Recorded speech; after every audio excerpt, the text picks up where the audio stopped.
Hey everyone, estás escuchando So Violentoso Macabro Podcast. Yo soy Ali. Yo soy Dee. Y hoy Dee nos contará de un caso que sucedió en Huitepec, Morelos. Dating involves attempting to explore a romantic connection with someone. However, when it comes to a person's behavior and the toxicity that can accompany such connection, it can derail what might have been a long-lasting relationship. In today's case, we shed light on the concerning behavior that can follow dating. This is a tragic case of Andrea Moran Mañon. Advertencia, la información de este caso puede ser desencadenante para algunos. Tenga en cuenta que algunos de estos casos pueden involucrar menores de edad, abuso, violación o violencia. Escuchen con precaución. Warning, the information on this case can be triggering to some. Please be advised that some of these cases may involve children, abuse, rape, and violence. Listen with caution. Cuando pues hay grabaciones donde él sale vestido de mujer tratando de entrar a la casa de Andrea, también hay pues mensajes, hay las suficientes pruebas para haberle dado de hecho hasta una sentencia más alta. Al principio, como fue en sí él fue quien mandó a matarla, entonces lo que se pensaba es que había sido un asalto que había salido mal. A pesar de todas las pruebas que hay en su contra y que ellos tuvieron una relación de muchos años y él abusó de la confianza de ella, de la familia, incluso la estuvo acosando días antes y después de los hechos. There's not a lot of things that are known about Andrea and her family. A lot of the stuff that has come out has been very minimal, so we don't have a lot of information on their background.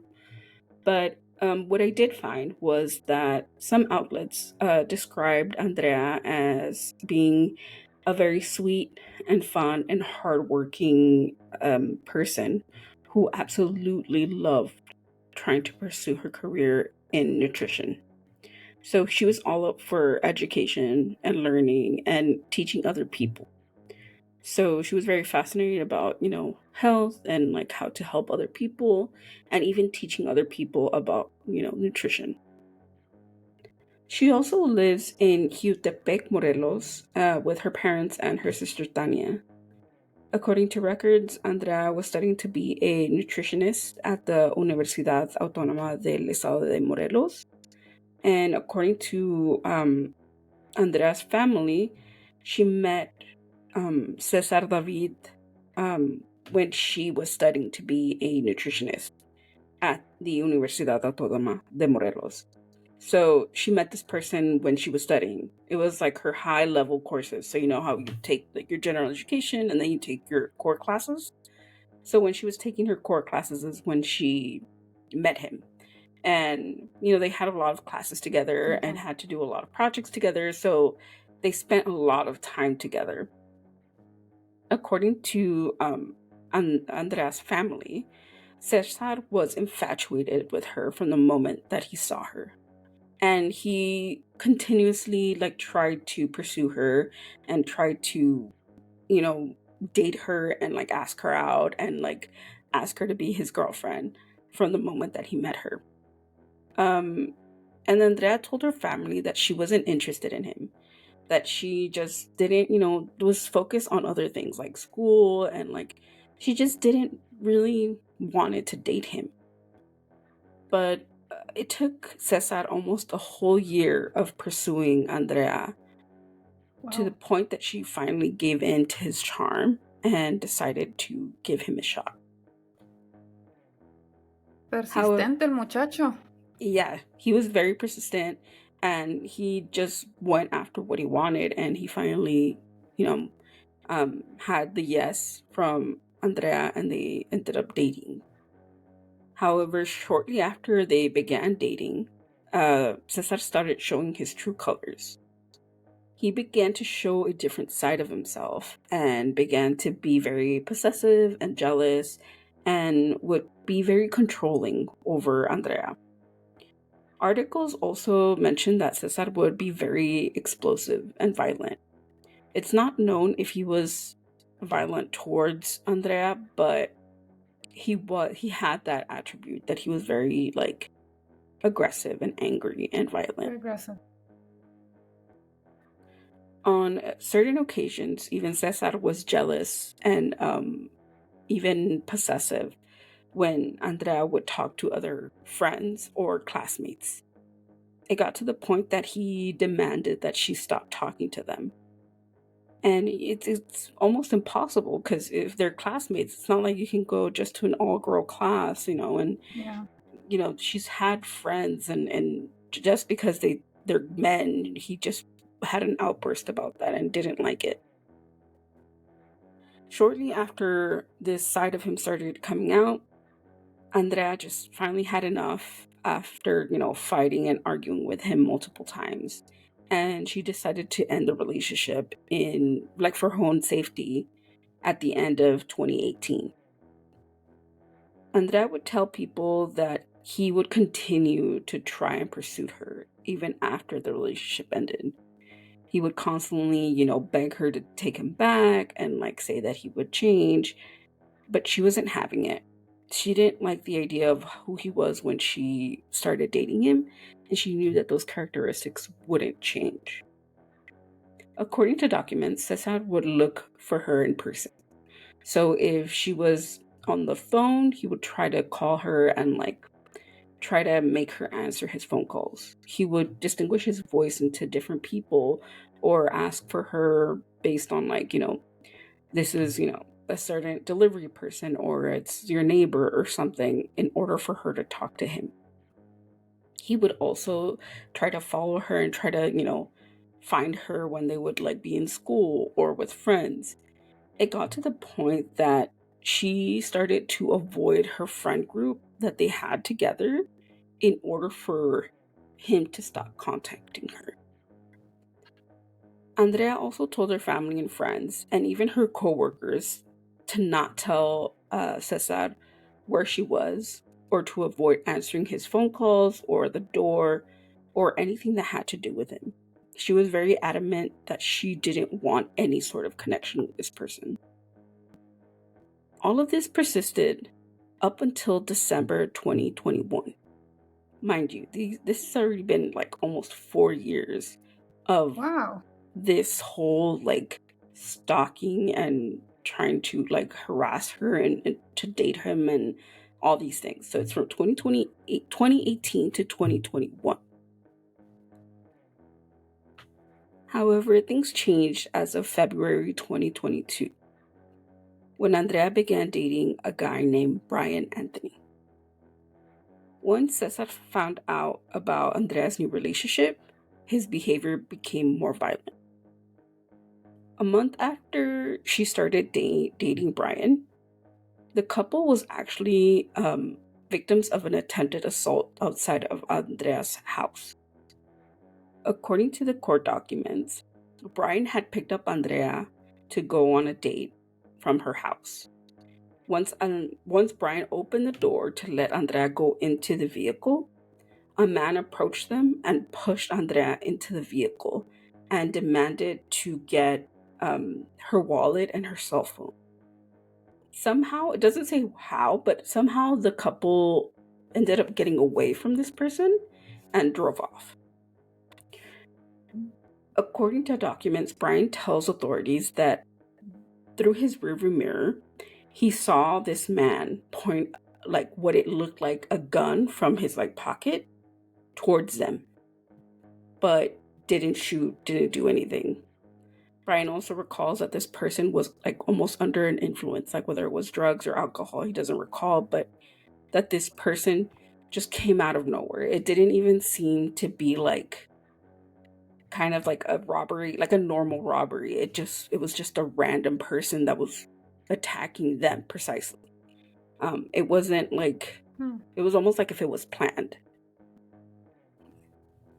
But constantly when it came to these couple of weeks that she was dating Brian, there was always something that had to do with Cesar. There was either phone calls or messages on social media or on her phone or knocks on her neighbors and stuff. So she was constantly being harassed by this person. But even though she's been going through this for like 4 years, she never let it get to her. She continued, her education, and she continued dating Brian. Like, she just figured that eventually he would stop. On April 26, 2022, at 7 a.m., Brian had picked up Andrea to take her to go to work. Once they were both in the vehicle, the couple were noticing that there was a man dressed all in black with a black ski mask covering his face at the end of her block that was just staring at the couple. They just kind of felt unease and uncomfortable, but they were just trying to get into the car and try to leave the area because they just kind of had a bad feeling about it. Brian got both of them in the car and started to accelerate the car to leave her front her front area of her house. Once he drove away, the person dressed in black shot the vehicle 3 times. One hitting the windshield of the vehicle and hitting Andrea. This automatically left her unconscious. But Brian was determined to get them out of the area and into a safer location. So he decided to rush her to the hospital. One of Andrea's neighbors that was in that area when she got shot knocked on her front door and told her parents that Andrea and her boyfriend were shot when they were leaving the house. Both her parents and her sister arrived at the hospital, and they were told that Andrea was dead at arrival. After Andrea's death, the family told detectives that they should look into Cesar. They told them about the obsession over Andrea and the way that he had been after the breakup. The most bizarre thing is that during her funeral, Cesar actually ended up showing up to the funeral and offer his condolences to the family, even offering to pay for funeral expenses as well as paying for the church service for Andrea. Although the family was highly suspicious over Cesar's involvement in the case, they knew that they had to step back and hold their anger because the authorities were investigating the case and didn't want to make it seem like they knew that he had something to do with Andrea's murder. Yeah, porque si no puede correr. Yeah. The Morelos prosecutor office began to gather surveillance footage from every area that was around the home and the day of the murder and the days before leading up to the day of the murder to see if there was anything suspicious going on in the neighborhood prior to the attack. Within the recordings, authorities actually were surprised to see what they found in the footage. In one of the clips, there seemed to be a man walking up to the Moran's house, but the way that he was dressed was very weird and out of character. They described this individual as being slim and tall, wearing a skirt over a pair of jeans, with white gloves, a wig, and a hat. And his movements were really slow and very awkward. Walking up to... Do you have anything to say? I was like, I don't know. No, that's just very interesting, the way that I was not expecting you to say that. Yeah, I know. And it's even more weird when you look dressed. it's even more weird when you look at the footage because you're just like, that looks so odd. The individual seems to be walking up the block and stopping in front of Andrea's house. This person seems to be knocking on the door to see if anyone would open the door, but the door is left unanswered, so this individual leaves the premises. According to detectives... Sounds like a scary movie. I know. According to the detectives, the physical features that this person had were very similar to Cesar. In a completely different surveillance video that was recorded on April 22nd, authorities see Cesar climbing up an abandoned building that was near Andrea's home and sitting or walking around the rooftop of this building that looked straight into Andrea's house in order to see the activity that was going on, to see when she was coming home, who she was coming home with, who she was leaving the house with, and just observing what was going on in the house. According to State Attorney General Office, they were able to get a hold of Cesar's phone for investigation purposes, and they found audios and clips in his phone where Cesar modified his voice to match those of neighbors or people that are, working within the area or had information regarding to delivery people and just different locations around the home in order to have Andrea talk to him. But whenever he did do these sort of voice messages or voice calls, Andrea never responded to them.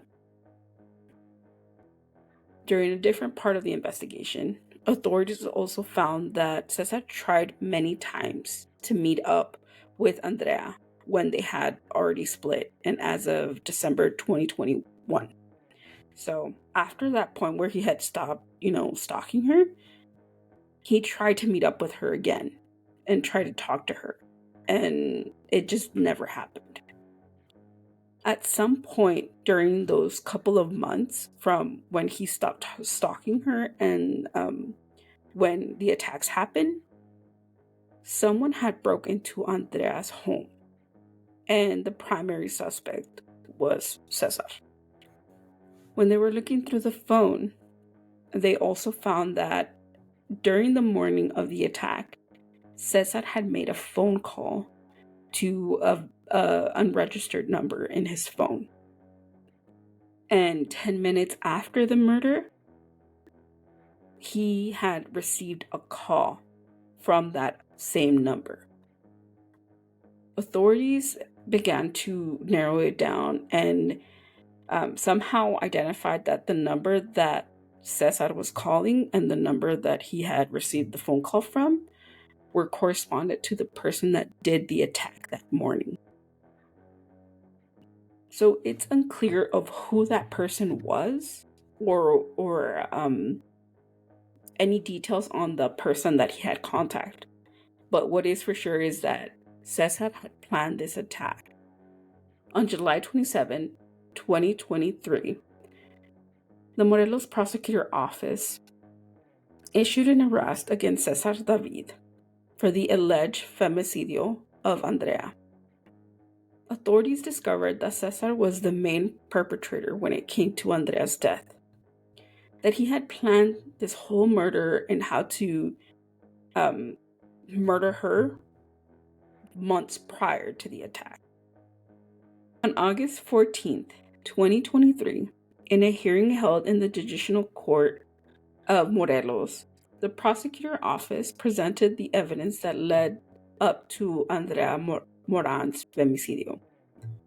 According to the judge, the evidence was sufficient to indicate that Cesar planned the attack and caused Andrea's death. On August 28, 2023, Cesar David was sentenced to 40 years in prison for the femicidio of Andrea Moran Mañon.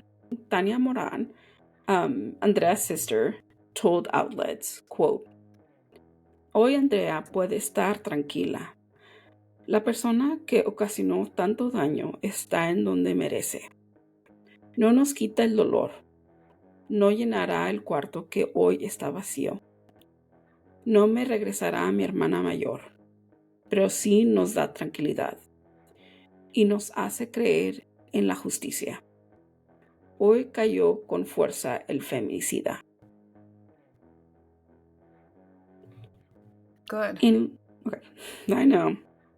It's one of those things where you're like, it happened, and it's a good thing that the way that the whole prosecution happened, but there's still so much more to be done. Yeah. And so many more feminicidios in Mexico that need to have equal or even greater punishments like this one. Sí, porque siempre te quedas pensando, así cuando, like, when you do episodes, dicen, oh, le dieron 30 años, le dieron esto. It's like, but, siempre hay un but, right? Oh, porque Yeah. se portó bien, le quitaron esto. So every time when you say that, I'm like, I'm just waiting for the but. For this one, there's no but. There is a but. There's no but, right? There's a but. I spoke too soon. Yeah. In late 2023, members of the colectivo, quote, existimos porque resistimos, protestó outside of their Supreme Court of Justice demanding that Cesar's sentence not be reduced.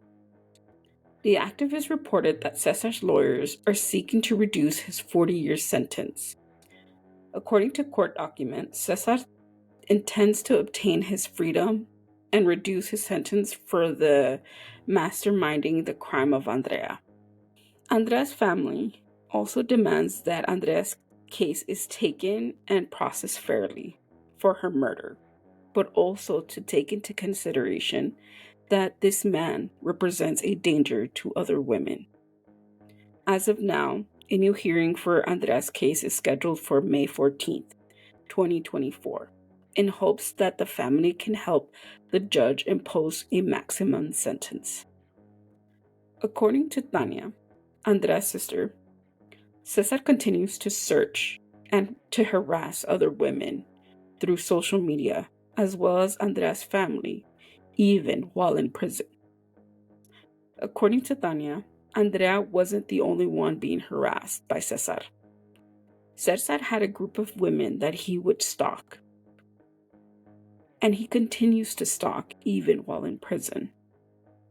Tania mentions that she has received many either emails or messages on social media platforms about Cesar and how he's been harassing other women even though he's in jail. Tania and her mother declared that they want the judiciary to impose a stronger sentence, to keep Cesar in prison, and to even increase the sentence to avoid any further feminicidios from occurring. It's hard to imagine that he's not helping his case. No. With what he's doing inside, he's not helping himself. But it's good que está saliendo toda luz para que they can actually show this at court and to use this against him. Exactly. It's like you would think that, okay, you're in there already. Like, why is he still doing this? I'm pretty sure it's because he feels like he can. Yeah, he feels like he can get away with it. Get out of it. Because even when they sentenced him, he only got 40 years. When in some places you can get higher sentencings if there's a trial that says it's a feminicidio but it's also murder. But he only got the feminicidio part of the sentencing, so he didn't get any additional time because they didn't include it as part of the murder because he didn't in fact murder her. So what the family is trying to do and what the family is trying to achieve is to find the person that killed Andrea and hopefully get him in prison in order for Cesar to get a higher sentence. As of now, there still isn't any information on who did it or any speculation on who actually was the one that committed the murder. But it's only a matter of time before somebody speaks. And that's the only thing that the family hopes for right now. Right. It's hard to imagine that dating in today's society can reflect this type of behavior. Andrea didn't want to date Cesar. She didn't find him attractive. But she ended up giving him the opportunity to date her, even though she kept saying no. But the harassment never stopped, whether it was while they were in a relationship or after. And as we've seen through the case, it happened for years, and the harassment never stopped. She decided to leave that abusive relationship, and she was hoping that she would stop the cycle. Even though the turmoil that Andrea lived through when she was going through this hectic connection with Cesar, she still tried to live her life at the best way that she could. But even through the stalking and the harassment, and eventually by him killing her, he still couldn't take no for an answer when it came to Andrea. Our hearts go out to Andrea's family, her friends, and those who are still fighting for justice to keep Cesar in jail. This is the tragic case of Andrea Moran Mañon. And I was gonna say, even if, si desde un principio Andrea le hubiera dicho que no a Cesar, he would have still found a way to harass her and to stalk her. Yeah, and it's just, he was gonna find a way, even if they never dated. It was that obsession that he had towards her that he would have still done it. Yeah. That's the tragic part, because it's something that you can't avoid, sadly, in today's society. Like, even though you say no, even though you have a restraining order, even if you try to do as much as you can to avoid a person or have them be like prevent any sort of feminicidio, sadly these things always happen. Not that murder is the final solution, but there's not enough laws to protect people from stalkers, from people that are harassing one another. I feel that there's not enough strong laws to protect people when it comes to those type of crimes. And sadly, in today's case, it's one of those cases that you wish you can say this was preventable, but he would have found a way. Oh yeah. So yeah.